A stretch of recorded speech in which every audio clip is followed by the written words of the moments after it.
நம்ம வீடியோவில் பார்த்துட்டு பாருங்க, நாட்டுக்கோழி இனத்தை சேர்ந்த போண்டா கோழின்னு சொல்லுவாங்க. இது வந்து ஒரு சில ஊரில் கிரிராஜான்னு சொல்லுவாங்க. இது பார்த்திங்கன்னா 3லேருந்து 4 கிலோ வரைக்குமே வளரும். சேவலும் சரி, பொட்டுக்கோழியும் சரி.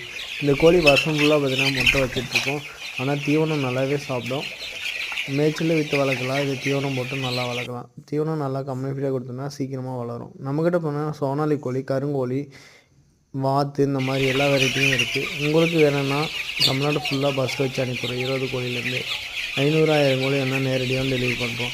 நம்மக்கிட்ட பார்த்திங்கன்னா இந்த ஒரு 3 வெரைட்டி இருக்குது. கருங்கோழியும் இருக்குது நம்மக்கிட்ட. உங்களுக்கு யாருக்காவது மினிமம் கோழியிலேருந்து அதிகம் அவ்வளோ நேரடி டெலிவரினா 500 1000 கோழி கேட்டால் நேரடி டெலிவரி பண்ணுறோம். வளர்க்குறது அப்படின்னு டீட்டெயிலாக சொல்லணும். இந்த கோழிக்கு எல்லாமே 3 தடுப்பு மருந்து போட்டு தான் நாங்கள் கொடுக்குறோம். நீங்கள் முட்டைக்கு கறிக்கு கோழி வாங்கி வளர்க்கணும்னா நம்மளை கான்டாக்ட் பண்ணுங்கள். நம்ம தமிழ்நாடு ஃபுல்லாக பஸ் பாசன முறையில் அனுப்பிடுவோம். நன்றி. மறக்காம நம்ம சேனலை சப்ஸ்கிரைப் பண்ணிக்கோங்க. வீடியோவை ஷேர் பண்ணுங்கள். நன்றி. கோழி கேட்டார்.